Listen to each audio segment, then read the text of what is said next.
Personable, charismatic, charming. Doesn't put himself above you. And funny, he's humorous. Uses a lot of humor in his everyday activities. Inspiring, service, family, dedication, role model.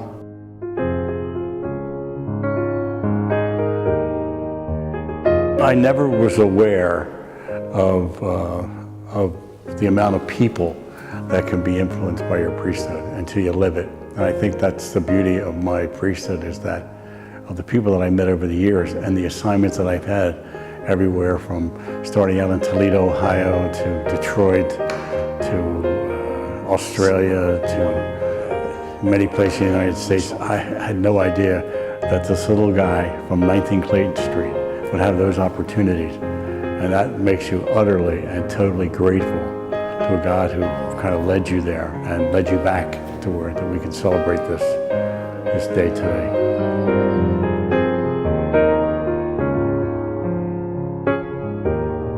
He could find humor in anything. The tighter the situation was, he could find humor in it. Had that effect on the kids. All my memories of Uncle Dick are fun. I used to love it when he would come over on Sunday night dinners and he and Papa would sit around the kitchen table telling stories about Wilmington and how things used to be, about my grandmother and about my dad and Uncle Rich when they were kids and the antics that they used to get into. What you see with Uncle Dick is what you get.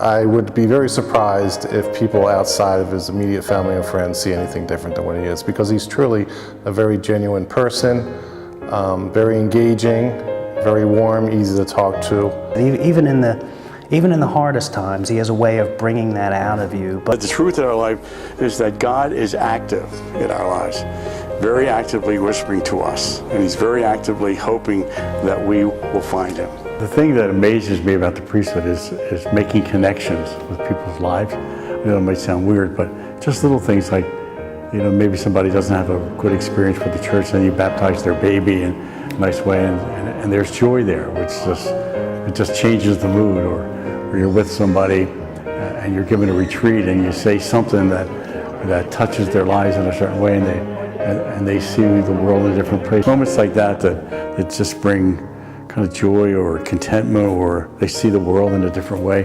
It's really a great moment in my priesthood. I could always confide in him, it didn't matter what. And he always brought humor into it, which I appreciated, and didn't take it real serious, but okay, all right, we'll work it out. We'll do this, we'll do that. But it always worked out, and I've always been respectful, and that's the one thing I really admire about him. It's hard to put into words, to be honest with you, how important he is in my life and my family's life. I mean, it's pretty rare that you have someone in your life who's been there since day one. He baptized me. He was there for did my first communion. Confirmation was there, and wedding, my children's baptism, my parents' wedding, I guess I should say. So every milestone, every important aspect of my life, he's been there. Good times and bad, funerals, but even those, he has a way of turning those into celebrations, and I think that's what makes him special. I think listening to those stories is part of the reason why I love traveling so much, because I heard of the amazing times that he had, and I wanted to see it for myself and get to experience it myself. And now it's always fun when I get to see him, because usually I'm coming home from a trip, so now we get to exchange travel stories. I don't get to just listen to them. Probably the most important message that he's given me over the years is the fact that you need to live in the moment.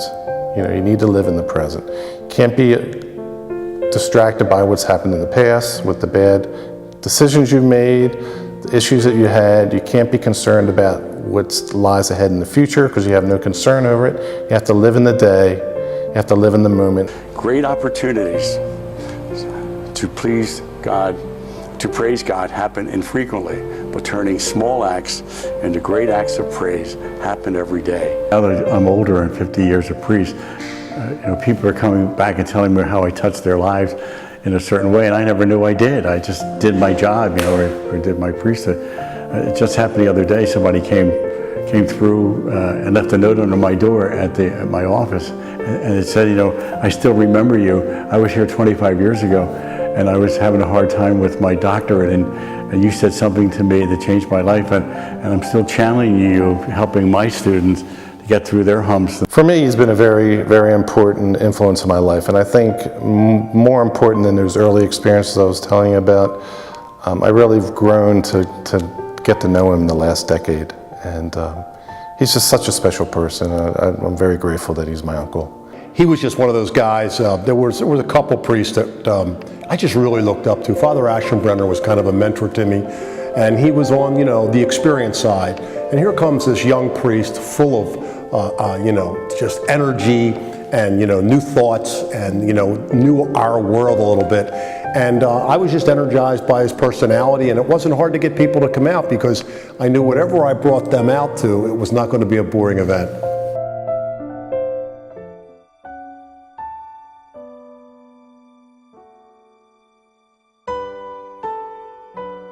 Photobombing. Yeah. He's a nightmare. He's a good guy. We like him. Keep him. He's a good guy.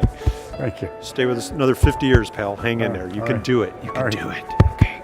And St. Francis de Sales says, to do everything in God's name then, and it will be done well. Whether you eat or drink, take vacation, or bake a cake, you can profit in God's sight by doing them because it is His will. He's left his legacy, because he's out there with stuff he really did, like with what you're talking about,